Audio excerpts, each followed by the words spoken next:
माझ्यासारख्या लोकांची गरज अशा गरीब शाळांना आहे किंवा ज्या शाळांपर्यंत कोणी पोहोचू शकत नाही तिथे मी पोहोचण्याचा प्रयत्न करतो. आपण डोळे दान करू शकतो, आपण दृष्टीदान नाही करू शकत किंवा दृष्टीदान आपण दृष्टिकोन दान नाही करू शकत. तू ना खऱ्या अर्थी इन्क्लुजन जगतोयस. आम्ही सगळे इन्क्लुजन फार बोलतो, पण तू जगतोयस कारण तू ना अलर्टनेसनी आणि अवेअरनेसनी प्रत्येक गोष्टीकडे बघतोयस असं मला वाटतं. आता असं म्हटलं जातं ह्या 21 डिसेबिलिटीज आहेत, कधी कधी त्यात ट्रान्सजेंडरला इन्क्लूड केलं पण जातं, कधी कधी नाही केलं जातं. जेव्हा माझे काही उपक्रम असतात तेव्हा मला प्रत्येक वेळेला एका मदतीची गरज असते. अशा वेळेला मित्रमैत्रिणी मदतीला येत नाही. त्या लोकांना कधी यायला आवडतं माहितीये की जेव्हा माझ्या आजूबाजूला सेलिब्रिटीज असतील. राईट टू पीसचा जर तू पॉइंट बोललास ना, म्हणजे मी ॲज अ लेडी तुला ही गोष्ट नक्कीच सांगू शकते, 100 वेळा विचार करावा लागतो. किती हायजेनिक आहेत इथून सुरुवात होते. ते मुळात आहेत का? एखादं वॉशरूम असतं जिथे लिहिलेलं असतं फॉर पर्सन्स विथ डिसेबिलिटी, पण आतमध्ये जाऊन बघशील ना तर त्याची अवस्था इतकी घाणेरडी असते. खऱ्या अर्थी डस्टबिन्स सगळा त्यांचा स्टॉक ठेवलेला असतो. कावळे बोलवतोस. हा, म्हणजे मी कावळ्यांचा आवाज काढतो. म्हणूनच आपण विकसनशील देशांमध्ये आहोत. का आपण विकसित होत नाही आहोत? कारण आपली मानसिकता पहिली बदला. ज्या दिवशी तुम्ही मानसिकता बदलायला सुरुवात कराल, माणसाला माणूस म्हणून वागवाल, त्या दिवशी आपण विकसित झालो असं प्रत्येकाने मनातच डिक्लेअर करायला पाहिजे. पण ते होणं गरजेचं आहे. बेसिकली जे निग्लेक्टेड गोष्टी आहेत त्या मला कायम युनिक वाटतात. ट्रान्सजेंडर लोक आमच्या सोबत असतात, त्यांच्याबरोबर काम करत असताना ना मला कायम वाटतं की त्यांचं जे मन आहे ते आईचं आहे आणि मनगट आहे ते बापाचं आहे.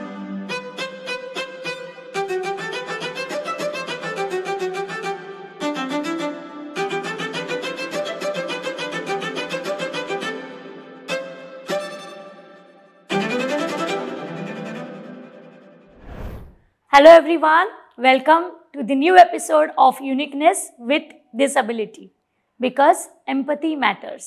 This episode is sponsored by Bhairi Bhavani Performing Arts. आज आपल्या बरोबरची युनिक पर्सनॅलिटी ही खऱ्या अर्थाने खूप वेगळी आहे. या व्यक्तीला वयाच्या 15व्या वर्षी डॉक्टर APJ अब्दुल कलाम यांच्याकडून बालश्री पुरस्काराने सन्मानित केलं होतं.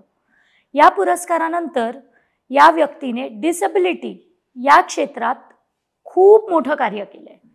काय काम केलंय, कसं केलंय, कोणासाठी केलंय, हे सगळं आज आपण त्यांच्याकडूनच ऐकून घेऊया. So let's welcome mister Sumit Patil on a episode of uniqueness with disability. Welcome Sumit. नमस्ते. खूप खूप स्वागत आहे तुझं आमच्या एपिसोडवर. थँक्यू. तर आम्हाला सांग, तुझी आर्ट्सची जर्नी कशी चालू झाली? लहानपणापासूनच मला चित्रकलेची एकतर आवड होती आणि मी किंग जॉर्ज शाळेतला आहे, त्यामुळे राजा शिवाजी विद्यालयाचा विद्यार्थी. आणि शाळेमध्ये असतानाच मला आमचे जे कला शिक्षक होते ते तेव्हा तर फक्त असं असायचं ना की काहीतरी तुम्हाला एक चित्र द्यायचं आणि ते तुम्ही रंगवायचं. तर मी ते रंगवताना आजूबाजूला काही गोष्टी पण काढायचो. मला हे आठवत नव्हतं, पण मला काही दिवसानंतर जेव्हा माझ्या केजीच्या बाई परत भेटल्या त्यांनी मला माझी ठेवून दिलेली चित्र दाखवली. तर त्यांचं असं म्हणणं होतं की आम्ही मुलं कशी हेरतो याच्यात पण एक अभ्यास असतो. तर आंब्याचं चित्र दिलेलं, तर त्या आंब्याच्या झाडाला एकच पान होतं, तर मी त्याच्या बाजूला अजून एक पान काढलं, त्याच्या बाजूला फांदी काढली, अजून एक आंबा काढला, असं सगळं मला त्यांनी ते दाखवलं. तेव्हा मला पण असं झालं की म्हणजे हे असं का होत असेल, तर कदाचित आपल्या आजूबाजूला आपण जे ऑब्झर्व करतो तर ते कदाचित येत असावं. कारण गावी गेल्यावर आमची गावी म्हणजे बरीच आंब्याची झाडं होती आणि ते सगळं मला कुठेतरी आठवायला लागलं तेव्हा. आणि मग चित्रकलेत मी काहीतरी करू शकतो असं त्यांना वाटत होतं, म्हणून त्यांनी मला कायम चित्रकलेच्या स्पर्धांना किंवा क्राफ्ट काही करायचं असेल तर तू कर, फळ्यावर काही चित्र लावायचं असेल तर तू लाव. हळूहळू मग फळे रंगवायला किंवा फळ्यांवरती लिहायला सुविचार वगैरे, किंवा आजूबाजूला आम्ही तेव्हा अशी बॉर्डर छान करायचो. आणि बऱ्याच शाळेमध्ये एक वेगळं कल्चर होतं. म्हणजे मूल्य शिक्षणाचा तास मला असं वाटतंय की मी कधीच शाळेमध्ये मिस नसेल केला, कारण त्यावेळेला खरं तर आपल्याला स्वतःला व्यक्त होता यायचं. आणि मला कायमच शाळेच्या आधी फळा लिहिण्यासाठी लवकर परमिशन असायची आणि शाळेच्या नंतरही कधी कधी काही शाळेमध्ये कोणी येणार असतील पाहुणे वगैरे तर काही करायला परमिशन असायची. त्यामुळे 1ली ते 4थी मध्ये हा प्रवास जोरात सुरू झाला. मग माझ्या शाळेमध्ये असणाऱ्या माझ्या ज्या पोतनीस बाई होत्या, म्हणजे 1ली ते 4थी मध्ये असणाऱ्या ज्या चित्रकलेच्या होत्या, त्यांनी खूप कष्ट घेतले. त्याच्यानंतर मग 5वी ते 10वी मध्ये लागवणकर आणि वावीकर बाई होत्या, त्यांनी खूप मेहनत घेतली चित्रकलेवरती. आणि मला असं वाटतं की तिथे मला माझं सगळं मिळायला लागलं. म्हणजे माझ्यासाठी आयुष्यात सगळ्यात महत्वाचा टप्पा जर आर्ट्ससाठी कुठला असेल तर तो शाळाच आहे. आणि शाळेने जे मला दिलेलं आहे, म्हणजे शाळेमुळे जे माझं जडणघडण सुरुवात झाली. आणि मग त्या दरम्यान आमच्या शाळेमध्ये दे धमाल नावाची सिरियल चालायची, तर त्यात विद्याताई होत्या आणि मी काम करायचो त्या सिरियलमध्ये. तर विद्याताईंमुळे एक वेगळा दृष्टिकोन मिळाला की नाटकाच्या नेपथ्यांकडे कसं वळायचं. आणि मग तेव्हापासून नाटकाचे छोटे छोटे बालनाट्यांसाठीचं झाडच तयार कर, घरच तयार कर, हे सर्व सुरू झालं. कारण विद्याताई तशा बालमोहनच्या होत्या, पण आमच्याकडे शूट व्हायचं, त्यामुळे राजा शिवाजीमध्ये आम्ही ते सगळेजण असायचे. तर त्यामुळे तिथे ते एक सगळं सुरू झालं. म्हणजे मला असं वाटलं की मला जे जे हवं होतं तर ते मला शाळेच्या आजूबाजूलाच मिळायला सुरुवात झाली. आणि माझी खरी म्हणजे कलेची सुरुवात जी आहे ती तिथून झाली. ऑफकोर्स पहिले काही दिवस घरातनं सपोर्ट नव्हता, कारण काय चित्रकला काढून काय होणार आहे, मोठे होऊन काय हुसेन होणार आहे का, असे बरेच टॉन्ट. त्यात दुसरी गोष्ट अशी होती की चित्र काढणारे, रांगोळी काढणारे हे कोणी काही करू शकत नाहीत घरात, असं एक असायचं. आणि ज्या गोष्टींमध्ये मला इंटरेस्ट होता, म्हणजे मला आठवतं की मी 8वीत असताना एक 6 फुटाचा अमिताभ बच्चनचं रांगोळी काढली होती. आणि आमच्या चाळी असल्यामुळे, बेडडी चाळी असल्यामुळे मुळातच जागा 8 फुटाची असायची 2 घरांच्या मध्ये, त्यात मी 6 फुटाची. आणि मग लोक जाणार येणार कसे म्हणून पाठ ठेवले होते त्यांच्या. तर मला असं वाटलं की कुठेतरी ते सगळं चालू असताना विरोध होता, पण तेच की शाळेने खूप मोठा सपोर्ट केला. आणि मला खूप सारे पुरस्कार मिळायला लागल्यानंतर घरच्यांनी पण की हे केलं की बाबा हा त्यातच काहीतरी करू शकतो. नाहीतर अदरवाईज बाबा पोलीसमध्ये होते, त्यामुळे त्यांना तर अजिबातच, त्यांना सगळं स्पोर्ट्स आणि ह्या सगळ्या गोष्टीच मान्य होत्या. त्यात ह्या सगळ्या बायकी कला करणं हे त्यांच्यासाठी खूप चुकीचं होतं आणि त्या सगळ्या मागे जाणाऱ्या होत्या, त्यामुळे कधीच सपोर्ट तसा नव्हता. ह्या सगळ्या जर्नीमध्ये मला असं वाटतं आईनी भरपूर सपोर्ट केला, कारण आई माझी शिक्षिका होती. त्यामुळे आईला माहिती होतं की काय कलाबाह्य प्रकार असतात, म्हणजे जिथे आपल्याकडे 8वी 9वी 10वीला आपण विषयच हे ऑप्शनलला टाकतो, तिथे मला करिअर करायचं होतं. तर त्यामुळे ऑप्शनल विषयामध्ये करिअर काय करणार, याच्यामध्ये आईनी सपोर्ट केला. मग हळूहळू बाकीच्यांनी पण सपोर्ट केले. 10वीत असताना असं आलं की मला शाळेतनं एका सृजनात्मक कलेसाठी, म्हणजे क्रिएटिव्ह आर्ट्ससाठी दिल्लीला पाठवलं. त्यावेळेला मला राष्ट्रपती पुरस्कार मिळाला. आणि तेव्हा तत्कालीन राष्ट्रपती डॉक्टर APJ अब्दुल कलाम होते. म्हणजे एकतर कलामांकडनं पुरस्कार घेणं हे माझ्यासाठी खूपच महत्वाचं होतं. पुरस्कारापेक्षा काय मोठं असेल तर कलामांचे विचार ऐकणं त्यांच्या समोर जाऊन, हे माझ्यासाठी खूप मला महत्वाचं वाटलं.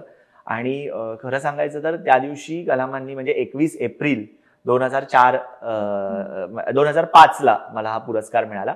आणि त्यावेळेला माझ्या समोर कलाम अगदी सकाळी 11:15 वाजल्यापासून संध्याकाळी 6 वाजेपर्यंत होते. आणि त्यांच्याबरोबर विषय डिस्कस करणं, त्यांच्याबरोबर फ्युचर प्लॅनिंग डिस्कस करणं हे इतकं महत्वाचं वाटलं. आणि खरं तर तो माइलस्टोन ठरला. आणि त्याच्यानंतर मला कोणीच विरोध केला नाही या फील्डसाठी. आणि मग अशी ती जर्नी सगळी सुरू झाली. मी रचना संसदमध्ये ऍडमिशन घेतलं.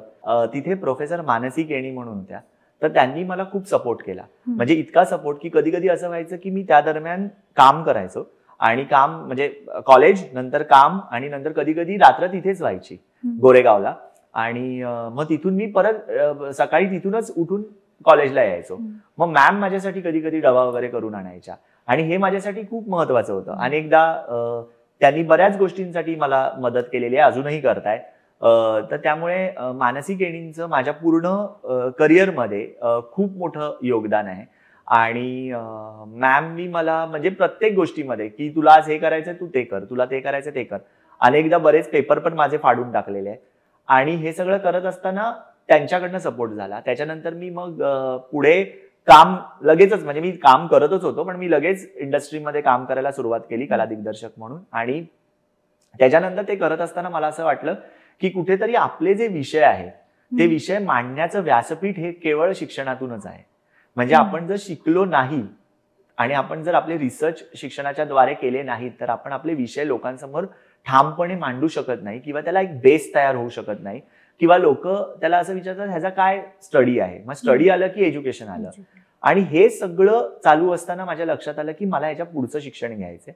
मग पुढचं शिक्षण घेण्यासाठी मी डॉक्टर बाबासाहेब आंबेडकर मराठवाडा युनिव्हर्सिटी संभाजीनगर इथे ऍडमिशन घेतलं. मग ते माझं शिक्षण सुरू झालं. त्याच्यानंतर मी परत थांबलो नाही. मला अजून या फील्डमध्ये काहीतरी करावं असं वाटत होतं, म्हणून मी वनस्थली विद्यापीठ राजस्थानमध्ये माझं डॉक्टरेटचं शिक्षण घेतलं. त्यामुळे माझं ते शिक्षण चालूच राहिलं आणि अजूनही चालू आहे. म्हणजे आता मला अजून काहीतरी करायचंय तर त्या सगळ्या गोष्टी मी चालूच ठेवल्यात. कारण मला असं वाटतं की आपले विचार, विषय आणि कलेतल्या काही गोष्टी मांडण्यासाठी म्हणजे शिक्षणाशिवाय दुसरं व्यासपीठ नाहीये किंवा तिथून आपल्याला जास्त पुढे लोकांसमोर जाता येतं. त्यामुळे कलेचा हा प्रवास असा सुरू झालाय आणि तो मला असं वाटतं की तो अखंड चालू राहणार आहे. श्रीरंग आर्ट्स तुझं जी संस्था आहे त्याचं इन्स्पिरेशन काय आहे किंवा आणि ऍक्च्युअल श्रीरंग आर्ट्स काय करतं? श्रीरंग जी आमची ट्रस्ट आहे त्याचं मुळात इन्स्पिरेशनच मला सामान्य माणूस वाटतो. म्हणजे मी कुठेही रस्त्यावरनं जात असताना मी अनेक अशा लोकांचे वेगवेगळ्या पोर्ट्रेटचे फोटो काढत असतो. मला माझ्या फोनमध्ये जर तुम्ही बघितलं आता पहिल्या 15 फोटोमध्ये तुम्हाला कावळ्याचे 4 फोटो दिसतील. तर मला रस्त्याने जाताना अशा वेगवेगळ्या गोष्टी ज्या अगदी नावाप्रमाणे आपल्या शोप्रमाणे युनिक आहेत, ज्या युनिक वाटतात त्या मला टिपायला आवडतात. कदाचित लोकांना असं असेल अरे हे काय करतोय हा, असं म्हणून पण अनेक लोकांनी हिणवलं आहे माझ्या बाजूला, अरे हे काय काढतोय हा, कोण हा काळ्या रंगाचा कावळ्या. सो बेसिकली जे निग्लेक्टेड गोष्टी आहेत त्या मला कायम युनिक वाटतात आणि म्हणून त्या युनिक गोष्टींकडे माझं लक्ष जायला लागलं आणि तो माझा अभ्यासाचा भाग बनला. म्हणून मी कॉलेजमध्ये असताना पण कावळ्या या विषयावरती माझा पूर्ण रिसर्च केला होता.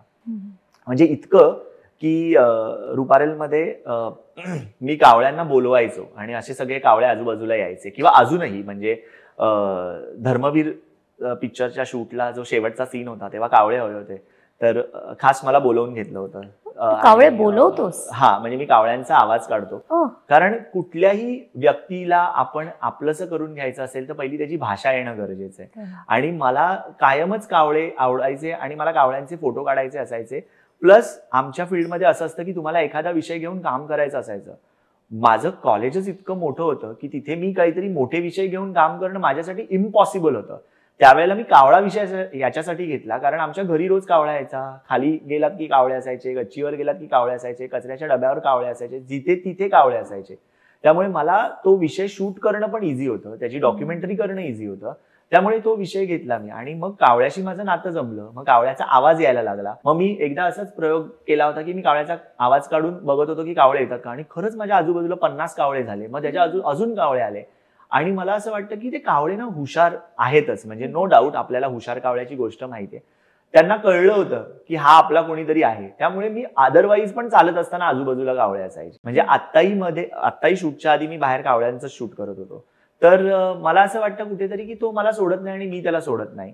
आणि मग ह्या निग्लेक्शन ह्या गोष्टीवरती जेव्हा मी अभ्यास करायला सुरुवात केली तेव्हा मला त्यातले युनिकनेस दिसायला लागले. आणि मग श्रीरंगची जशी फॉर्मेशन होत गेलं तेव्हा श्रीरंगचं एकच हे होतं की मुख्य प्रवाहात आणण्यासाठी एकत्र लोकांना मदत करायची आणि मुख्य प्रवाहात आपण लोकांना आणण्यासाठी काम करायचं. आणि ते कुठल्या माध्यमातून होऊ शकतं तर श्रीरंगाच्याच माध्यमातून होऊ शकतं. आणि मग श्रीरंगाची निर्मिती झाली. त्याची जी म्हणजे कामाची जी घौडदौड आहे ती सुरूच राहिली आणि ती सुरू आहे. तर त्यामुळे त्यात आम्ही अशा सगळ्या लोकांना एकत्र घेऊन, मग त्यात ऍसिड विक्टिम्स आहेत, त्यात ट्रान्सजेंडर्स आहेत, त्यात डिसेबिलिटीच्या जवळ जाणारे सगळे प्रकार आहेत. म्हणजे आता असं म्हटलं जातं ह्या 21 डिसेबिलिटीज आहेत.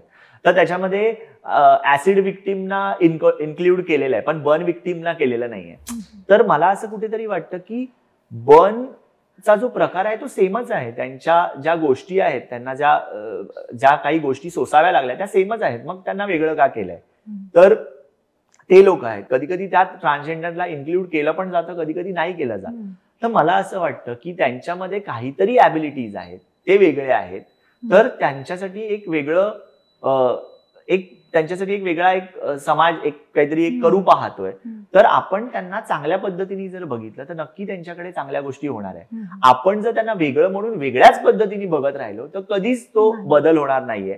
त्यामुळे मला असं वाटतं की आपली नजर ही खूप महत्वाची आहे. म्हणजे कायम मला असं वाटत असतं की आपल्यामध्ये बघण्याची ताकद आहे पण आपल्या बरोबर बघत असताना त्यातलं गांभीर्य ओळखण्याची ताकद त्या डोळ्यांमध्ये नाहीये कधी कधी. आणि त्यामुळे आपण त्यांना बघून इग्नोर करण्याची जी प्रकार होतात, तर ते प्रकार होऊ नये आणि त्या प्रकारांना कुठेतरी आपल्या बाजूनी एक की बाबा नाही तुम्ही हेही करू शकता इतकं सांगण्यापर्यंतचं एक व्यासपीठ उपलब्ध व्हावं, म्हणून आम्ही श्रीरंग बरोबर मी स्वतः त्याचं निर्मिती करून आम्ही काम करतोय. आणि आपण तेच म्हणतो ना, आपण डोळे दान करू शकतो, आपण दृष्टीदान नाही करू शकत, किंवा दृष्टीदान आपण दृष्टिकोन दान नाही करू शकत.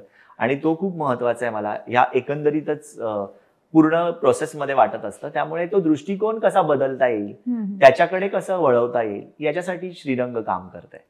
तू कुठच्या प्रकारच्या स्टुडंट्सना ट्रेन करतोस आणि कसं ट्रेन करतोस? मुळातच मला चित्रकला, हस्तकला हा विषय आवडतो आणि मला असं वाटतं की तो विषय मी लोकांपर्यंत पोहोचवला पाहिजे. आणि तो याच्यासाठी पोहोचवला पाहिजे कारण आज आपण जर बघायला गेलो तर आपल्याकडे असण्यापेक्षा दिसण्याला महत्व आहे. म्हणजे तुम्ही कसे दिसताय, तुम्ही काय रंग, ऑफकोर्स ते महत्वाचं आहे. तुम्ही प्रेझेंटेबल असणं खूप महत्वाचं आहे. तुमची वह्या पुस्तकं खूप सुंदर असणं महत्वाचं आहे अभ्यासाच्या फील्डमध्ये. आपण थोडे वर गेलो नोकरी आणि ह्याच्यामध्ये, तर तुमचं कसा वावर आहे, तुम्ही पर्सनॅलिटी कशी आहे ते महत्वाचं आहे.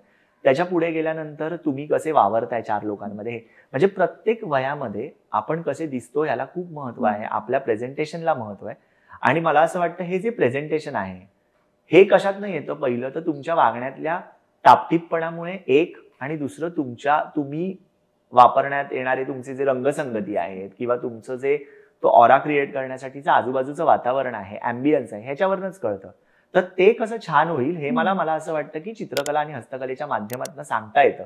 कारण रंगांचं महत्व काय आहे हे फक्त ज्याला डोळे आहेत त्यालाच कळू शकतं, पण ज्यांना डोळे नाही आहेत ते कसे रंग ओळखू शकतात, इथपर्यंत माझा हा प्रवास मला घेऊन आला.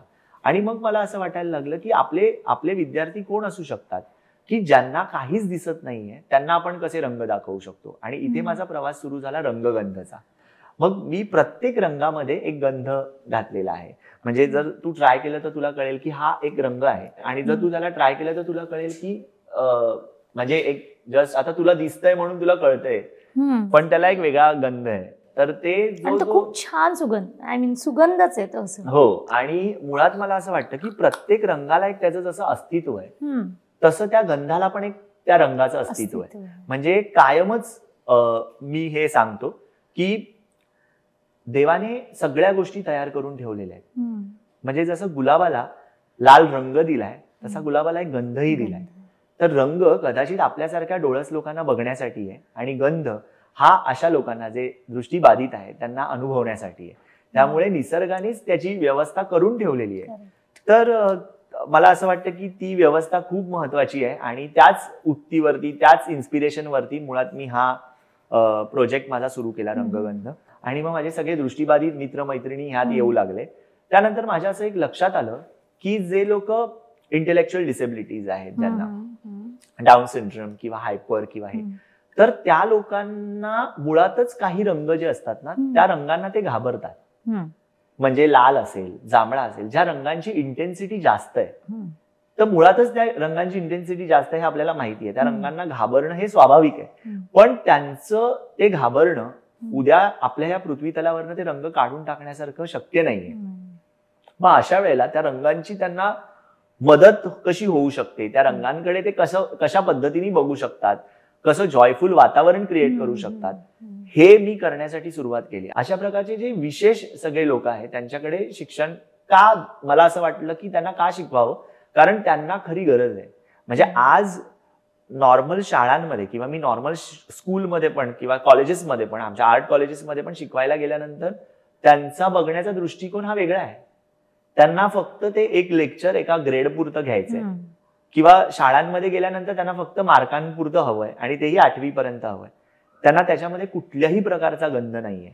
पण ह्या मुलांना ज्यांना गरज आहे त्यांना पुढे जाऊन व्होकेशनल ट्रेनिंग मधनं ते लोक ह्या फील्डमध्ये येऊ शकतात, येऊ पाहतात, आणि त्यांच्यासाठी एक नवीन करिअर ऑप्शन सुरू व्हावा म्हणून मग या सगळ्या मुलांकडे वळून मग त्यात सगळे दृष्टीबाधित आहेत, चॅलेंज मुलं, सगळ्याच प्रकारच्या डिसेबिलिटी असणारे सगळे लोक एकत्र येऊन खऱ्या अर्थानं त्यांचा एक स्वप्नांचा कॅनव्हास रंगवत आहेत असं मला वाटतं. आणि प्रत्येक वेळेला मी पुढे गेल्यावरती हे सांगत असतो की मला ना लाल माहिती असतो, मग लाल आणि पिवळा मिक्स केल्यावर मला भगवा होणार आहे माहिती असतं, पण त्या भगव्यातल्या ज्या शेड्स असतात ना, ज्या कधीच माहित नसतात, त्या शेड्स जगायला मला या मुलांनी शिकवलंय. कारण प्रत्येक वेळेला त्यांनी मला त्या रंगातली एक वेगळी शेड दाखवली आहे. त्यांच्या त्या वागण्यातनं असू देत, त्यांच्या फील मधनं असू देत, किंवा त्यांच्या असणाऱ्या अंडरस्टँडिंग मधनं मला कळलेली अंडरस्टँडिंग असू देत. त्यामुळे प्रत्येक वेळेला बघताना रंग मला वेगळे जाणवले, म्हणजे कधीच मला ते रेस्ट्रिक्ट नाही करत आहेत. तर हे खूप मला रंगगंधनी शिकवलं. म्हणजे ते फिलिंग्स आहेत ना आपल्या मनातले, ते एक्सप्रेस करायला मला वाटतं रंग खूप छान काम करत असतील. कारण आमच्या शोवर एक आर्टिस्ट आलेला, लहान मुलगा आहे तो वयाने, आणि तो बोलू शकत नाही, पण तो इतका सुंदर आर्टिस्ट आहे की सुमित तू एकदा तरी त्याचं आर्ट बघावंस असं मला वाटतं. खरंच खूप छान आर्टिस्ट आहे. आणि त्याच्याकडे बघितल्यावर मला जाणवलेलं की तो ना अगदी छोटे छोटे त्याचे फिलिंग्स आहेत ना, त्या पेपरच्या अगदी कॉर्नरवर त्या कलर्सनी भरतो. जसं तू म्हणालास की कलर्स खूप एक्सप्रेस करतात. ही मुलं जी आपली स्पेशल मुलं आहेत, इंटेलेक्च्युअल डिसेबिलिटी, जे जग त्यांना बाजूला काढतं, ही मुलं काही करू शकत नाही. तू इतकं छान काम करतोयस ना की तू त्यांना रंगाच्या मार्फत त्यांचे फिलिंग्स, भले ते त्यांचं ॲग्रेशन असेल, त्यांची भीती असेल, काही असेल, ते ते तुझ्यासमोर एक्सप्रेस करताय. हा, आणि मला कायम असं वाटतं की रंग बघितल्यानंतर कोणालाही आनंद होतो, आणि ते रंग घेतल्यानंतर, ते फील केल्यानंतर, ते कॅनव्हासवरती उतरवल्यानंतर त्यांच्या जशा मनातल्या भावना उतरत जातात ना, तेव्हा त्यांना त्यांचं रिफ्लेक्शन मिळतं, त्यांच्यातले ते मिळतात. नाहीतर अदरवाईज काय होतं की आपल्याला लोक कसे बघत असतील, आपल्याला लोक काय बोलत असतील, ह्या विचारातच ते विचारमग्न असतात. किंवा दुसरं मला जे जाणवतं कायम, की त्यांना माहितीये की आपण आपल्याला हे वेगळंच करणार आहे, मग त्यावेळेला त्यांना कोणीतरी आपलंसं करून घेणार असेल तर ह्या फिलिंगनीच अर्ध्याहून जास्त वेळेला त्यांच्या मनातल्या खूप गुलाबी भावना सगळ्या पेपरवर, कॅनव्हासवर येत असतात, आणि ते खूप खुश असतात. म्हणजे बऱ्याचदा असं होतं की चित्र काढत असताना कधी कधी रंग खाली सांडतो, किंवा कॅनव्हास दुसरा द्यावा लागतो. तर या भीतीने पण ना ते लोक इतके आता शार्प झालेत की ते दुसरा कॅनव्हास पण आपल्याला दुसरं चित्र काढता येईल ह्या हिशोबाने अगदी बॅलन्स झालेत, कॉन्सन्ट्रेटिव्ह झालेत. पहिल्यांदा जी हायपर मुलं होती ना, तर म्हणजे मला त्याचं एक सांगायचं की तो मुलगा इतका हायपर असायचा की तो त्याचे बोट अशी पूर्ण हे करून हातातनं रक्त काढायचा, म्हणजे इथून त्याचं रक्त यायला लागायचं. आणि काय व्हायचं ते बघितल्यावर इतर काही जी मुलं आहेत ती थोडी घाबरायची, आणि रक्त बघितल्यानंतर काही लोक घाबरतातच, म्हणजे मी स्वतः घाबरतो. त्यामुळे तर आपल्याला थोडं ते सगळं होत असताना मला असं वाटलं की ह्याला आपण कसं कन्व्हर्ट करू शकतो. त्याला रंगांमध्ये इंटरेस्ट होता, त्याला कॉम्बिनेशन कळायचे, पण त्याला चित्र काढायचं नसायचं. मग मी त्याला फुगवायला शिकवले, आणि आम्ही त्याला बलून डेकोरेशन मध्ये हे केलं. तर ते करत असताना तो आता मुलगा बलून डेकोरेशनच्या ऑर्डर्स घेतो, लालबागलाच राहतो, विशेष मुलांच्या शाळेत होता, आणि खूप सुंदर बलून डेकोरेशन्स करतो. वेल्डिंगचं काम करायला जातो सकाळच्या वेळेमध्ये, आणि त्याचा जो सगळा हायपरनेस होता तो सगळा निघून गेला या सगळ्यामध्ये. मला असं वाटतं की कुठेतरी त्यांच्या गोष्टी आपण ओळखून प्रत्येक गोष्टीला एक रिव्हर्स करण्याची ताकद ही मानवातच दिलेली आहे. त्यामुळे टाइम सोडून तुम्ही सगळ्या गोष्टी रिव्हर्स करू शकता. त्यामुळे त्या गोष्टी रिव्हर्स करणं हे आपल्या हातात आहे असं मला वाटलं. आणि मग त्या मुलांवरती, एक मुलाच्या केसवरती मी अभ्यास करत असताना इतकी मुलं बदलली आहेत आता. म्हणजे एक मुलगी होती, तिने माझ्या एका शॉर्ट फिल्म मध्ये थोडंच काम केलेलं, आता तर ती डान्सला जायला लागलीये, आता तर ती ऍक्टिंगच्या क्लासेसला जायला लागलीये, तर तिला आता ऍक्टिंग मध्ये इंटरेस्ट आहे. मला असं वाटतं की तुम्ही त्यांना काय पाहिजे हे ओळखण्यापर्यंत जर वेळ लावला तर ती मुलं तुमच्यासाठी विशेषच राहणार आहे. तुम्ही त्यांना काबिल बनवा की they are your part of your life and they are normal. तुम्ही जेव्हा तसं विचार करायला लागाल तर आपोआप त्या गोष्टी बदलायला लागतील. आणि खरंच म्हणजे रंग आणि चित्रकला, हस्तकला ह्या माध्यमातनं ही मुलं खूप बदलत गेली. म्हणजे माझा एक पहिला स्टुडंट होता, तर त्याला ओरिगामीचं इंटरेस्ट होता, तर तो आता बँकमध्ये काम करतोय. तर तो बँकमध्ये जाऊन चुकून त्याच्याकडे नोटा आल्या, तर मग कधी कधी होडी पण बनवतो त्या नोटीची, आणि मग मला फोटो काढून पाठवतो. सो माझ्यासाठी असे, अरे बाबा बास आता, 100 झाले, 200 असं मग तो म्हणतो की नाही आता माझ्यासमोर एवढंच आहे ना, किंवा वेस्ट गेलेले पेपर असतात ना त्यांच्याकडे आलेले, तर त्याच्यातनं काहीतरी तो बनवून मला फोटो, म्हणजे खूप गमती जमतीनी. आणि मग ते कधी कधी पेपरवरती हॅपी बर्थडे कोणाकडनं तरी लिहून घेणं आणि कोणाला तरी गिफ्ट करणं, मग बँकमध्येच गिफ्ट असं काहीतरी करणं, हे सगळं त्यांचं चालू असतं. तर कुठेतरी ह्या गोष्टी शिकवल्याचा कधीतरी फायदा होतो. ती मुलं एक्सप्रेस करतात आणि त्यांच्यातले गुण पुढे घेऊन जाऊन लोकांसमोर ते दाखवून देतात की आम्ही सगळं करू शकतो, तुम्ही एक संधी द्या. बरोबर. पण श्रीरंग आर्ट्स हे फक्त ह्या स्पेसिफिक शाळेसाठी काम करतं की तुम्ही ओव्हरऑल बऱ्याच विशेष शाळांसाठी काम करता? बरोबर. मी माझं स्वतःचं स्वप्न पण तेच आहे आणि मी आता महाराष्ट्रातल्या 9 शाळांमध्ये शिकवतो. कुडाळमध्ये शिकवतो, त्याच्यानंतर मी रत्नागिरीला मंडणगडमध्ये स्नेहज्योती अंध विद्यालय आहे तिथे शिकवतो, कमला मेहताच्या मुलांवर. तर असं मला वाटतं की 9 शाळांमध्ये शिकवतो. इथे परेलला जी एक विशेष मुलांची शाळा आहे पोईबावडीला, नरे पार्क विशेष मुलांची शाळा, तर त्याच्यात शिकवतो. त्यांना गरज आहे. मला असं वाटतं की इतर सगळ्या शाळांमध्ये, नॉर्मल शाळांमध्ये किंवा इतर सगळ्या ज्या मेजर स्पेशल स्कूल आहेत, ज्या खूप मोठ्या मोठ्या आहेत, म्हणजे श्रीमंत शाळा आहे, तिथे अशा प्रकारच्या कलाकारांची कदाचित गरज नसेल असं मला वाटतं, किंवा माझ्यासारख्या लोकांची. पण माझ्यासारख्या लोकांची गरज अशा गरीब शाळांना आहे, किंवा ज्या शाळांपर्यंत कोणी पोहोचू शकत नाही तिथे मी पोहोचण्याचा प्रयत्न करतो. म्हणजे माझ्यासाठी हे खूप डिफिकल्ट आहे की मुंबईतनं बाहेर जाऊन लोकांना शिकवणं, पण तरी पण 6 महिन्यातनं 3-4 दिवस तरी त्या एका वेगवेगळ्या शाळांना जाऊन शिकवणं हे माझं काम मी कायम करतोय आणि याच्या पुढेही करत राहीन. मग मी बालभवन मंडी आहे हरियाणाच्या जवळ, तिथे जाऊन शिकवतो. त्याच्यानंतर बँगलोरमध्ये जाऊन शिकवतो. अशा महाराष्ट्राच्या बाहेरच्या पण काही शाळांमध्ये किंवा बालभवनमध्ये मी जाऊन शिकवतोय. आत्ताच मी मागच्या महिन्यात एक मलेशियामध्ये जाऊन पण लेक्चर घेतलं.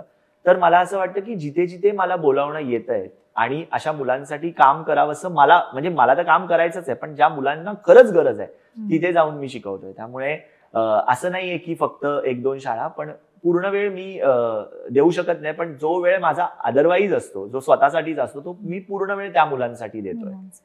तू जसं म्हणालास की तुला डॉक्टर APJ अब्दुल कलामांकडून अवॉर्ड मिळाले, तुला आणखीन काय काय अवॉर्ड्स मिळाले? मला माहितीये तुझी लिस्ट खूप मोठी आहे, पण आम्हाला म्हणजे आमच्या ऑडियन्सला काही असे. मला एकाने असाच प्रश्न विचारलेला, अरे तू रोज पुरस्कार घेऊन येतो? तर मी म्हंटल हो, मला आवडतात. म्हणजे जर मला कोणी माझ्या कामासाठी अप्रिशिएट करत असेल तर ते मला आशीर्वाद म्हणून घ्यायला आवडतात. बऱ्याचदा असं असतं की मला एका आजीनी काहीच नव्हतं त्यांच्याकडे, म्हणून मी कुडाळवरनं निघत असताना त्यांनी मला 4 चाफ्याची फुलं आणून दिली आणि ती छान त्या पानामध्ये गुंडाळलेली. मला असं वाटतं तो सगळ्यात मोठा माझ्यासाठीचा बुके असेल आणि तो कायम लक्षात राहिला. कारण प्रत्येक वेळेला पुरस्काराबरोबर छान फुलांची सजावट, आणि मला फुलं आवडतात, मला त्यातले गंध आवडतात, पण माझ्या तो कायम लक्षात राहिला. मी एका पालघरमधल्या शाळेमध्ये शिकवतो, ओमकार स्कूलमध्ये. तिथली मुलं गेल्यानंतर अशी सुकी झालेली पानं, फुलं त्याच्यापासून काहीतरी बनवतात. तर ते माझ्यासाठी पुरस्कारापेक्षा मोठे आहेत मला असं वाटतं, because that is a appreciation from them, आणि जे खूप महत्वाचं आहे. पण त्या व्यतिरिक्त ऑफकोर्स मी स्वतः कला दिग्दर्शक म्हणून काम करत असताना मला आत्ताच सध्याच झी गौरव मिळाला, आणि हे यंदाचं झीचं 25वं वर्ष होतं. त्यामुळे माझ्यासाठी हा खूप महत्वाचा पुरस्कार होता. कारण घरत गणपती या सिनेमासाठी मिळाला, आणि गणपती तयार करण्यापासून, गणपतीचा मखर असेल, गणपतीचं ते घर असेल, अगदी बारीक बारीक गोष्टी आम्ही त्या सगळ्या घरामध्ये दाखवल्या होत्या. मुळातच तळकोकणामध्ये असे काही वाडे आहेत, चौके वाडे, त्यात एक मध्ये गणपती असतो आणि आजूबाजूला गावातले सगळे लोक येऊन तो उत्सव साजरा करतात. त्यामुळे घरामध्ये आम्ही दशावतारातले काही एलिमेंट्स दाखवलेले. आपल्याकडे पूर्वी असं व्हायचं की बराच वेळ होता आपल्याकडे, आणि त्यावेळेला आपण घरात गणपतीच्या आधी वेगवेगळे चित्र आपण रंगवायचो. घरात गणेश जन्माचं चित्र काढलं जायचं. आजही फक्त ते गणपतीपुरतं मर्यादित राहिलं. पूर्वी पूर्णच्या भिंतीच्या भिंती रंगवल्या जायच्या, आणि त्याचे आपल्याकडे अनेक उदाहरणं आहेत, आपल्याकडे अनेक फोटोजमध्ये दिसतं. तर ते कुठेतरी मी आणण्याचा प्रयत्न या फिल्ममध्ये केला होता. ही फिल्म करत असताना मला माहितीये की मी एकतर केरळमध्ये जाऊन आम्ही ही फिल्म केली, कारण तो एक वाडा होता, तो अगदी महाराष्ट्रातला वाडा मिळाला होता, पण तो पूर्ण केरळचं कॅथलिक घर होतं. ते पूर्ण आम्ही मराठी घरामध्ये कन्वर्ट केलं. म्हणजे त्यांच्याकडे कसं असतं, त्यांच्याकडे भिंतीतच कोरलेल्या गोष्टी होत्या, म्हणजे ख्रिश्चन सगळे एलिमेंट्स होते. तर ते मी सगळे लपवले. कधी पेंटिंगनी लपवले, कधीतरी कपाटांनी लपवले आणि इतर भागांमध्ये ते सगळं केलं. नवज्योत बांदिवडेकर हा त्याचा डिरेक्टर होता, त्यांनी मला सगळं करायला परमिशन दिली आणि तो म्हणाला ट्रेडिशनली जे जे तुला वाटतंय ते सगळं घरात आण. आणि मला असं वाटतं की परीक्षकांना ते कदाचित आवडलं असेल आणि या वर्षीचा तो पुरस्कार मिळाला. कारण झीचं 25वं वर्ष, मी पण झीला अनेकदा कामं करतोय, अजूनही करतोय. त्यामुळे झीनी दिलेली संधी आणि सगळंच म्हणजे मला हे सगळं त्या दिवशी आठवत होतं आणि तो माझ्यासाठी महत्वाचा होता. कारण खूप वर्षांनी एकतर मला झी गौरव मिळाला. मला झी गौरव ह्याच्या आधी 12 वर्षापूर्वी मिळालेला आणि त्यानंतर आत्ता मिळाला. सो माझ्यासाठी this is again a new start असं मला वाटतं. आणि त्याचबरोबर आता मला तरुण तेजांकित लोकसत्ताचा मिळाला. तर लोकसत्ता याच्यासाठी कारण लोकसत्ताचं मुळातच एकतर लोकसत्ता मला आवडतो, दुसरी गोष्ट त्याचं जे लेखन असतं ते अतिशय निरपेक्ष असतं आणि त्यात वेगवेगळे त्याचे म्हणजे त्यांचे जे सेगमेंट्स आहेत ते पण मला आवडतात. तर त्यामुळे मला लोकसत्तानी दिल्यानंतर मला फार बरं वाटलं आणि पुरस्कार देण्यासाठी नितीनजी गडकरी होते. त्यामुळे ते ऑलरेडी त्यांना नवीन आयडिया असणारे लोक फार आवडतात. त्यामुळे त्यांच्यासमोर पण मला रंगगंध प्रेझेंट करता आला त्या निमित्ताने. त्यामुळे हे आत्ताचे मिळालेले काही महत्वाचे पुरस्कार आहेत. त्याच्या व्यतिरिक्त पण बरेच मिळालेत, पण मला असं वाटतं की त्यातले हे काही आहेत आणि माझ्यासाठी हे खूप महत्वाचे आहे. आणि जसं तुझा मित्र तुला म्हणाला ना की तू रोज पुरस्कार घेऊन येतोस, तर तू खरंच घेऊन जात असशील, कारण तू या मुलांकडून जे आशीर्वाद त्यांचं प्रेम घेऊन जातोस ना, रोज घेऊन जात असशील घरी. हो, आणि ते खूप मोठं अवॉर्ड आहे रोज मिळणं. कारण ते बोलतच असतील ना की दादा अरे हे खूप छान आहे किंवा जे काही आहे, आणि त्यांच्या पालकांचे ब्लेसिंग्स स्पेशली. तुझे काय अजून प्रोजेक्ट्स किंवा इनिशिएटिव्ह अजून काही आहेत प्लॅन्स? खूप आहेत. कारण मला अजिबात शांत बसायला आवडत नाही. मी कायम काही ना काय करत असतो. म्हणजे मी कोविडमध्ये जेव्हा कुडाळमध्ये अडकलो होतो तेव्हा पेपर नव्हते, म्हणून मी दगडांवर चित्र काढायचो, मी पाना फुलांमधनं चित्र काढायचो आणि त्यांनी अख्खं माझं कोविडचा जो पिरियड होता तो खूप सुंदर झाला.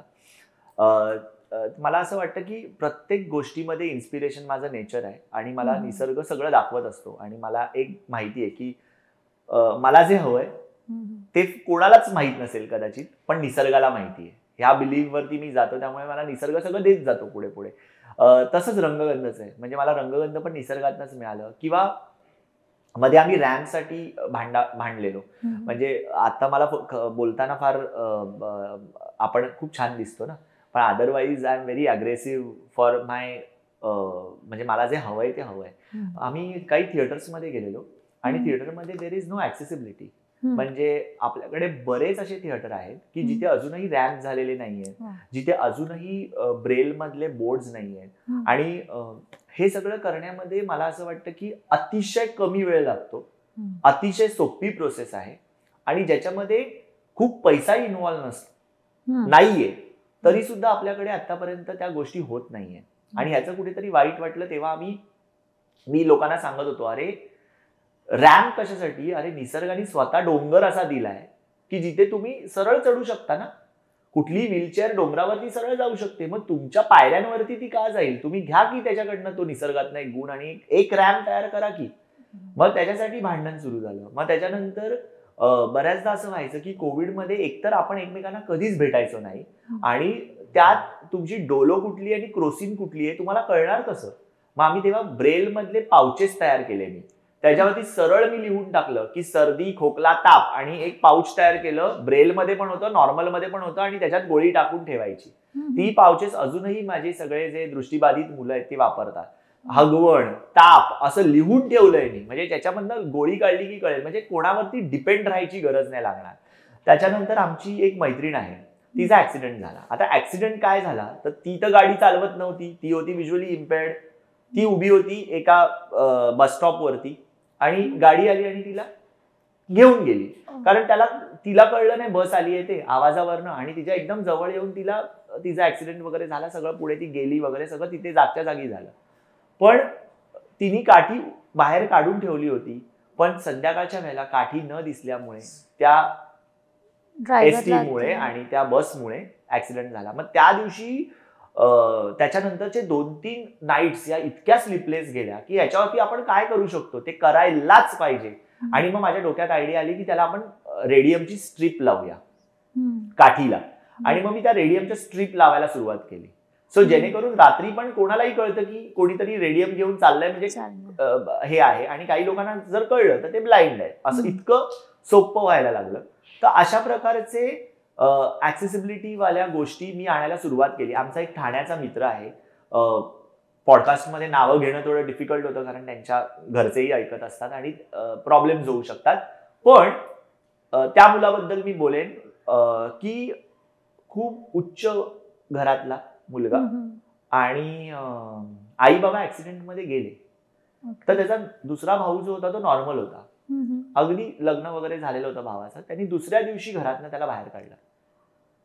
आणि मला असं वाटतं की जर खूप श्रीमंतपणा आहे, सगळं आहे, 2 वाटण्या झाल्या असत्या, ह्यालाही याची जागा मिळाली असती, पण असं काहीच होऊ शकलं नाही. त्यांनी सगळेच्या सगळे पेपर त्याच्या नावावर केले आणि विथ सही बी त्याची, म्हणजे त्याचं स्टॅम्प घेतला, त्याला सही करता येते. मी ह्या मुलांसाठी सही करण्यासाठी पण आम्ही असे कार्ड तयार केले की स्क्वेअर ठेवायचा, मध्ये ते फक्त इनिशियल लिहितात.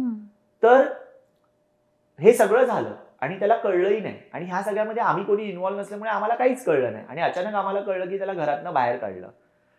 नंतर मी विचारलं की कुठे आहेत सगळे प्रूफ, तर प्रूफ सगळे त्यांनी करून घेतले होते. आता काहीच उरलं नव्हतं. त्याच्यावरती मी भांडायचा प्रयत्न केला, पण माझेच 5,000 जात आहेत दर महिन्याला वकिलासाठी. तर हे कुठेतरी खूप वेदनादायी होतं. आणि मग तेव्हा मला असं वाटलं की नॉर्मल फॉन्टमध्ये तुम्ही लिहायचं, म्हणजे तुमचं जे काय वकिलाचं जे काय तुमचे पत्र असतात ते तुम्ही लिहा, ते आम्ही ब्रेलमध्ये कन्व्हर्ट करू. सो आम्ही दिव्य फॉन्टची निर्मिती केली, जेणेकरून तुम्हाला नॉर्मल लोकांना वाचता येईल आणि ब्रेल मधल्या लोकांना ते फील करून वाचता येईल.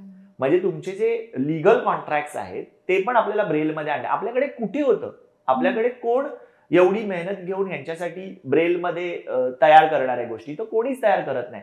आणि हे होणं आजच्या काळात खूप महत्वाचं आहे. म्हणजे त्यानंतर त्या मुलाने तिथून बाहेर पडून आम्ही एका ठिकाणी त्याला कामाला लावलं, जिथे तो फिजिओथेरपी शिकेल, मसाज शिकेल, आणि तो आता मसाज आणि फिजिओथेरपी करून त्याचं आयुष्य पुढे हे करतो.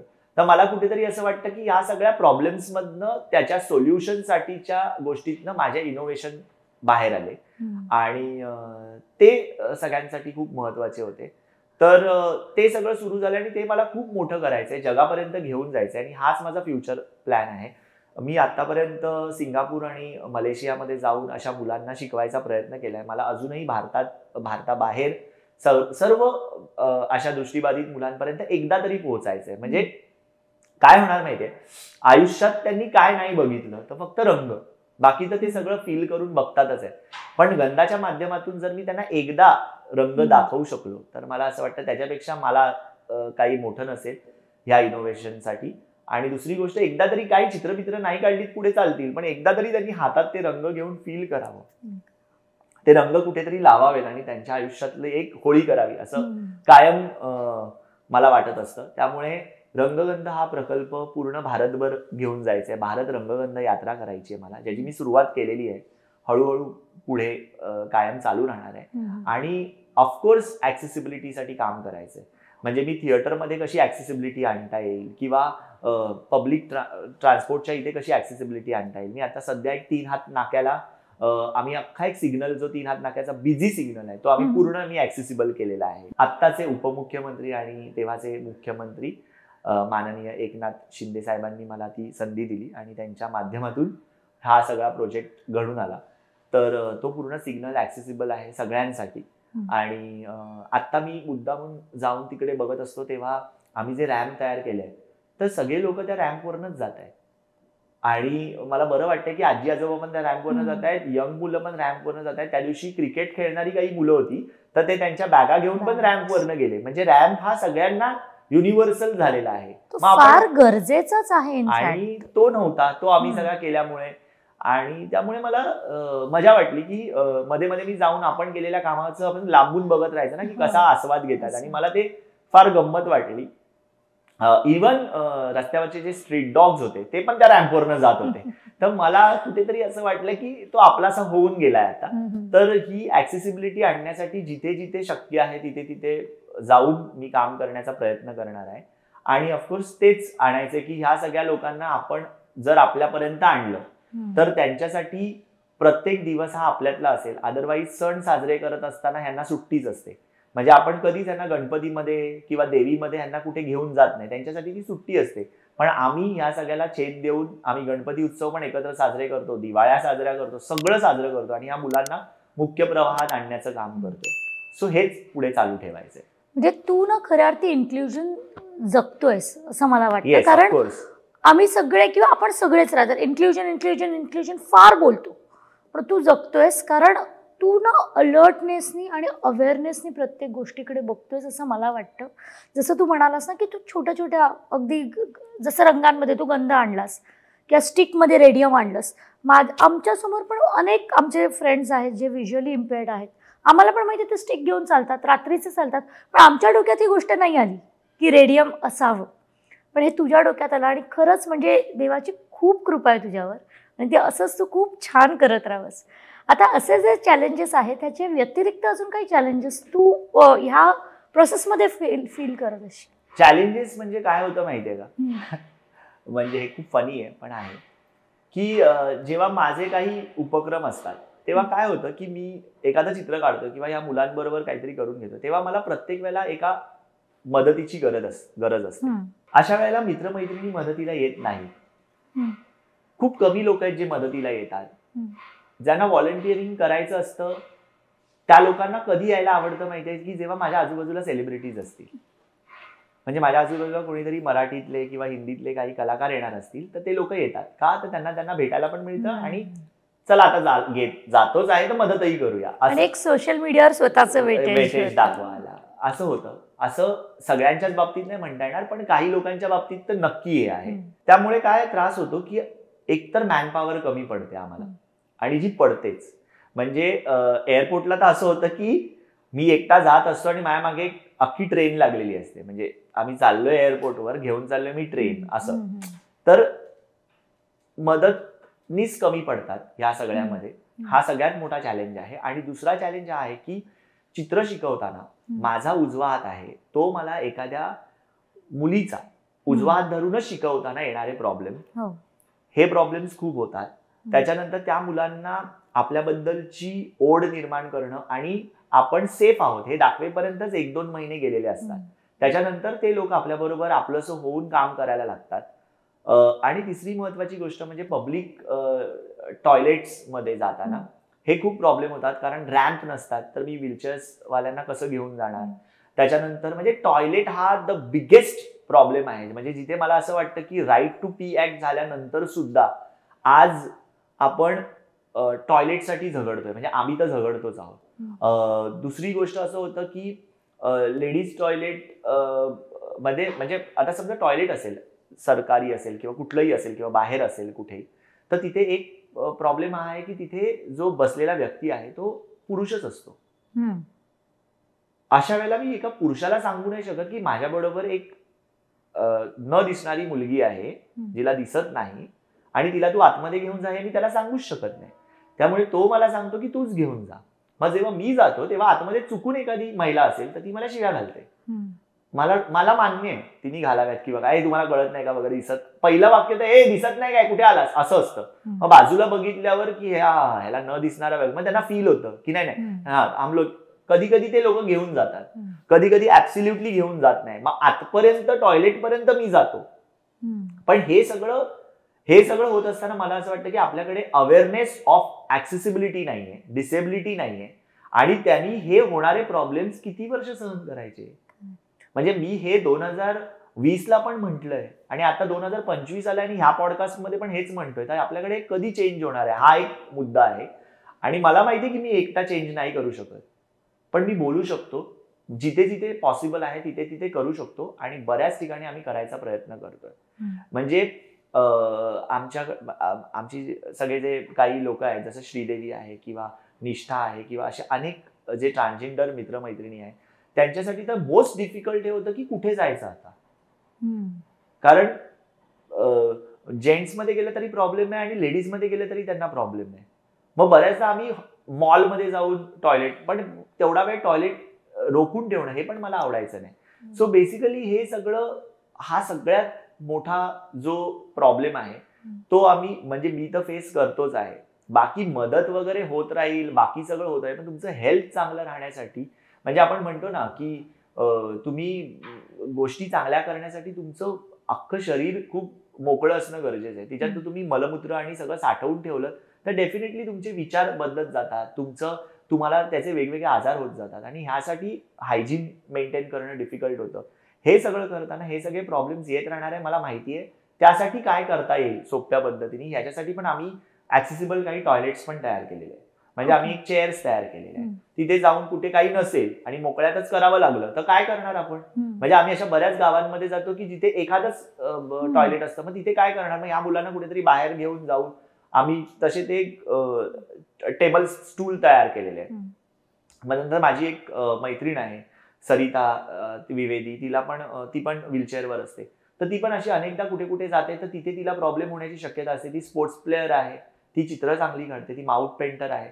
तर तिने मला सांगितलं की तुम्ही जहाँ जहाँ पॉसिबल होगा वहां वहां हम लोग कैसे एक्सेसिबल हमारा ही लेके जा सकते वो देखो, अभी आप दूसरों को मत गाली दो क्योंकि कितना करोगे आप. तर मग आम्ही असे ते ऍक्सेसिबल टॉयलेटचे स्टूल्स पण तयार केले. पण हे सगळं करत असताना मला असं वाटतं की थोडा आपल्याला जर सपोर्ट झाला ना आपल्या समाजाकडनं तर डेफिनेट, आता करणारे तर आहेच. उद्या तुम्ही म्हणालात अरे एक आम्हाला फक्त टॉयलेट बांधून द्या, तर बांधून देणारे 100 लोक आहेत. जिथे आपल्याकडे चपला तुम्ही एसीच्या शॉपमध्ये विकू शकतात, तिथे तुम्ही एक छोटंसं बाजूला टॉयलेट पण करूच शकता साधंसं. तर मला कुठेतरी असं वाटतं की ज्या नेसेसिटी गोष्टी आहेत त्या करण्यासाठी जो लढा आहे तो कायम मी देत राहणार. तेच म्हणतोय मी, 20ला पण बोललो होतो, 25ला पण बोललो, ह्याच्या पुढेही अजून कधीतरी आपण पॉडकास्ट करू तर हा प्रश्न आला तर मी हेच सांगणार आहे. प्रयत्न करत राहूया, कधीतरी नक्की बदल घडतील. आणि हा राईट टू पीचा जर तू पॉईंट बोललास ना, म्हणजे मी ॲज अ लेडी तुला ही गोष्ट नक्कीच सांगू शकते की आम्हाला नॉर्मल लेडीज नाही ना, अगदी टॉयलेटला कुठे जायचं असेल तर 100 वेळा विचार करावा लागतो. कुठचे टॉयलेट्स असू देत, ते पब्लिक टॉयलेट्स असू दे, मॉलमधले असू दे, कुठचे ते किती हायजेनिक आहेत इथून सुरुवात होते. ते मुळात आहेत का ते शोधण्यापासून, त्याच्यानंतर हायजेनिक आहेत का, आणि मग त्याच्यामध्ये समजा कधी एखादं वॉशरूम असतं जिथे लिहिलेलं असतं फॉर पर्सन्स विथ डिसेबिलिटी, पण आतमध्ये जाऊन बघशील ना तर त्याची अवस्था इतकी घाणेरडी असते की तिथे खऱ्या अर्थी डस्टबिन्स सगळं त्यांचा स्टॉक ठेवलेला असतो सगळं. तिथे राहतात का पर्सन्स विथ डिसेबिलिटीचे जे टॉयलेट्स आहेत ते झोपतात, त्यामुळे ते बंदच ठेवतात आणि ते मिळत नाही. त्याच्यासाठी तर वेगळाच माझं भांडण असतं. म्हणजे तिथे जाऊन तर मी तोडफोडच करतो.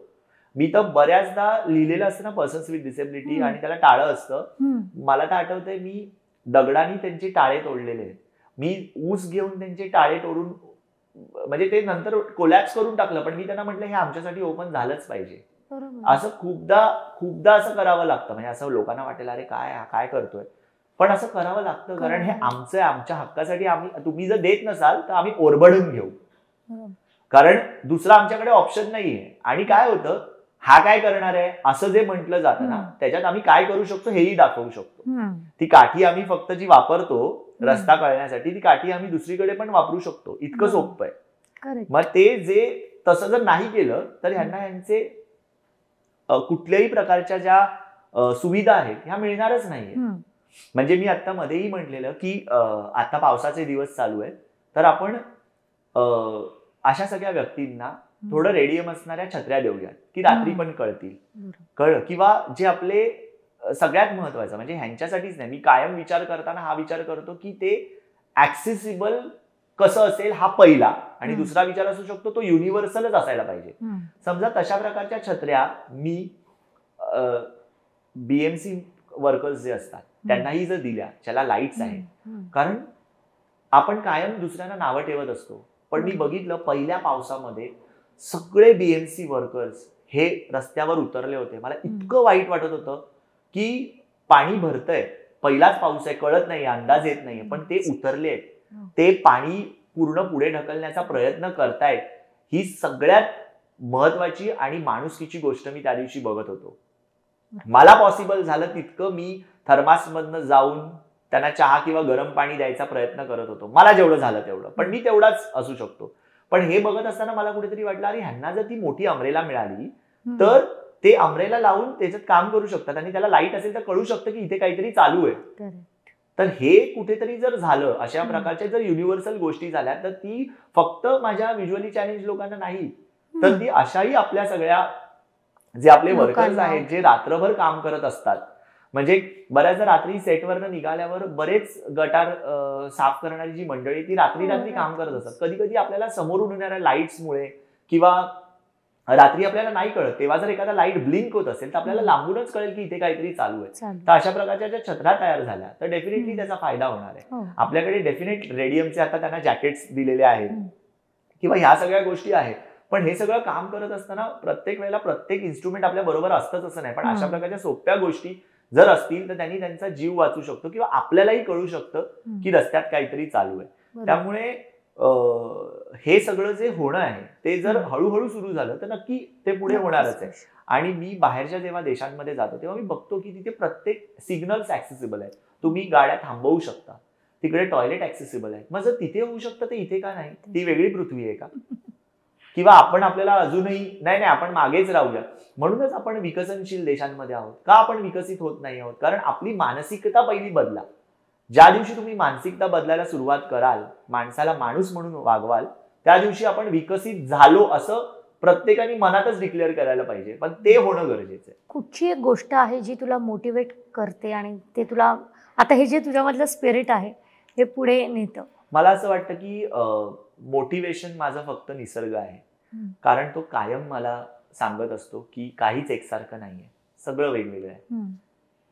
जरी वेगवेगळं असलं तरी त्या प्रत्येकामध्ये एक युनिकनेस आहे, एक वेगळं पण आहे. आणि जे तू हेरून तुला जे जे काम करायचं ते तू करत राहा, आम्ही आहोत, असं मला निसर्गच कायम सांगत असतो. त्यामुळे मला कायम निसर्ग हा पहिलं इन्स्पिरेशन आहे.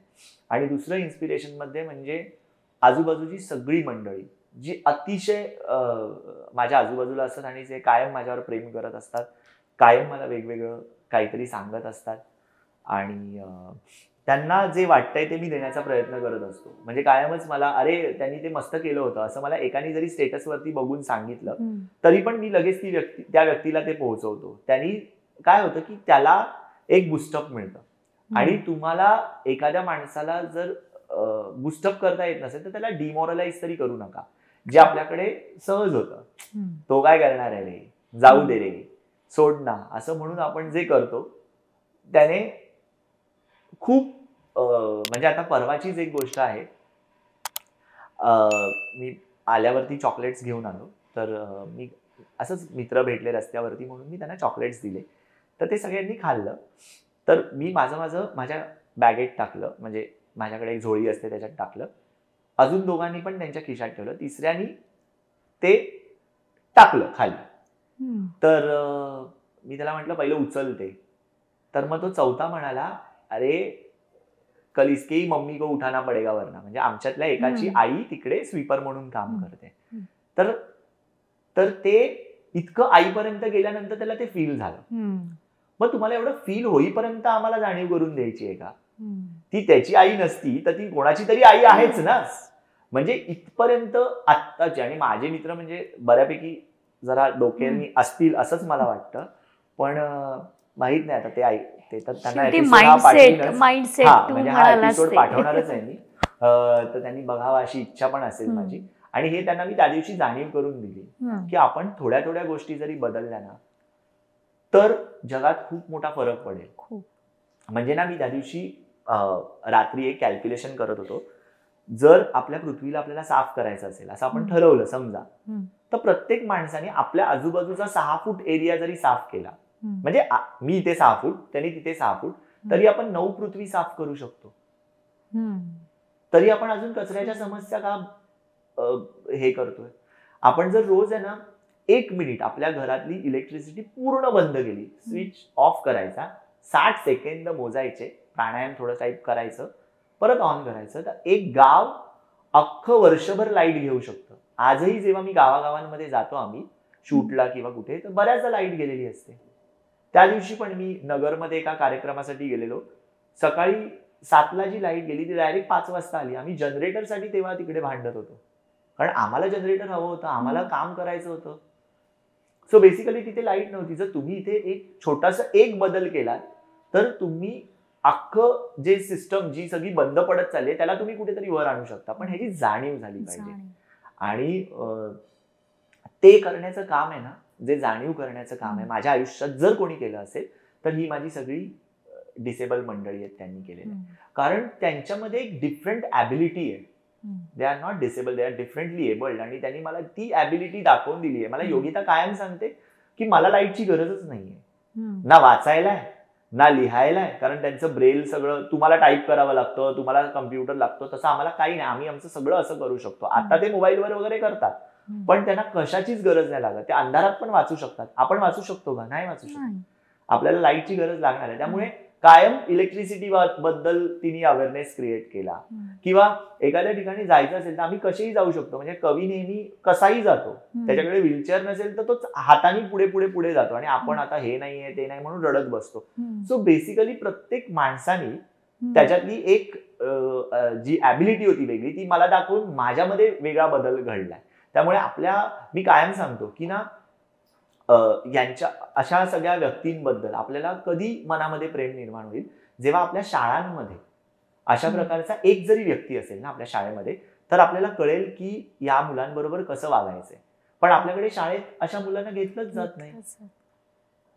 आता त्या शाळेतल्या प्रिन्सिपलला पण वाटत नसेल की आपण इन्क्ल्युजन आणायला पाहिजे, तर त्याला आपण काहीच करू शकत नाही. प्रत्येक शाळेच्या पॉलिसीज वेगळ्या आहेत, आणि तिथे कुठेतरी मला असं वाटतं की अशा प्रकारच्या एका विशेष मुलाला जर ऍडमिशन दिलं आणि जर त्यांनी नॉर्मल मुलांबरोबर शिकला, तर त्यांना भविष्यात कळेल की त्यांच्याबरोबर कसं वागायचंय, किंवा त्यांच्याबद्दलची माझं असं म्हणणं आहे की सहानुभूती नकोय, पण एक सहकार्य त्यांना मिळेल, आणि जे खूप महत्वाचं आहे. आणि आपल्याला असं वाटतं की सहकार्य कशाला पाहिजे, करतील की नाही तर बघतील की, पण ते तसं नाही होत.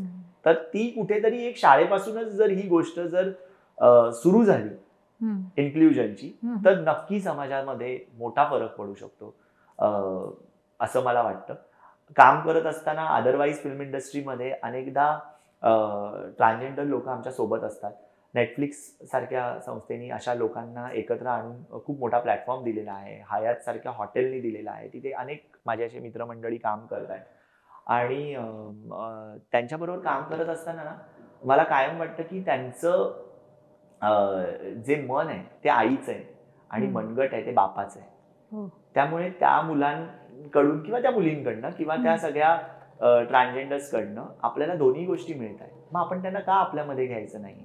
तर कायम ह्या सगळ्या लोकांकडनं मला इन्स्पिरेशन मिळून सगळं चालू आहे असं मला वाटतं. मला असं वाटतं ना की तुझ्याबरोबरचं बोलणं थांबवूच नाही. अजून एक तास जरी हा एपिसोड वाढला ना तरी मला सुमित खूप आवडेल, पण आपल्याला टाईमचे काही बॅरियर्स असल्यामुळे आपल्याला आता थांबावं लागतंय. पण आपण नक्कीच अजून एक एपिसोड लवकर करूया तुझ्याबरोबर, कारण तू म्हणजे एक व्यक्ती नाही आहेस, तू म्हणजे एक इन्स्टिट्यूट आहेस असं मला वाटतंय. कारण तुझ्याकडून एवढ्या सगळ्या गोष्टी ऐकायला मिळत आहेत आणि एवढ्या गोष्टी कळतायत ना. जसं तू म्हणालास की आईचं मन बापाचं मनगट आहे, खरं या गोष्टीचा कधी विचारच नाही केला रे. फ्रेंड्स आहेत ट्रान्सजेंडर आणि खूप जवळचे आहेत, पण हा विचार नाही कधीच केला. आणि तू जे हे सांगतोयस ना, हे ऑडियन्सच्या म्हणजे प्रत्येक व्यक्तीच्या मनापर्यंत हे नक्की पोचेल. आणि जसं आता म्हणालास ना, इन्क्ल्युजन हे चालू करायला पाहिजे. मी आत्तापर्यंत जेवढे एपिसोड्स केले आहेत ना, सगळ्या एपिसोड्समध्ये 2 फॅक्टर्स हे मला सगळ्या एपिसोड्समध्ये कॉमन मिळालेत. एक म्हणजे माइंडसेट आणि दुसरं म्हणजे ॲक्सेप्टन्स. ह्या 2 गोष्टी जरी आपल्या समाजात आणि आपल्या स्वतःमध्ये बदलल्या ना, तरी मला वाटतं खूप गोष्टी बदलतील. कारण ॲक्सेप्टन्स फॅमिलीमधून, ॲक्सेप्टन्स सोसायटीमधून, आणि आपला माइंडसेट त्या व्यक्तींकडे बघण्याचा. कारण आपल्याला फार वाटतंय ना, आपला इगो आपल्याला फार मोठा करतो आपण, की मी नॉर्मल आहे, मी खूप वेगळा आहे, आणि हे काही नाही आहेत. पण तुझ्या ह्या पॉडकास्टनंतर आय एम शुअर बघणाऱ्या 100 लोकांमधल्या ॲटलिस्ट ना 50 लोकांच्या तरी मेंदूला ती चालना मिळेल की जग असं पण बघू शकतो आपण. सुमित, खरंच खूप थँक्स. मला तर खूप शिकायला मिळालं तुझ्याकडून. खूप थँक्स. आणि आपण अजून एक एपिसोड नक्की करूया लवकर. थँक्यू. आणि मला काय बरं वाटतंय की अशा प्रकारे युनिकनेसना घेऊन तुम्ही सगळे लोक काहीतरी करतायत. म्हणजे अदरवाईज आपण एक मित्र म्हणून एक पार्टच आहोत, पण त्यांच्यासाठी प्लॅटफॉर्म उभं करण्यासाठीचा पण प्रयत्न करणं हा माझ्यासाठी खूप महत्वाचा आहे. अदरवाईज ह्या मुलांना कोण का बोलवेल? काहीतरी विशेष दिवस आला तर बोलवलं जातं, विशेष काहीतरी असं, पण फुलफ्लेज त्या मुलांसाठी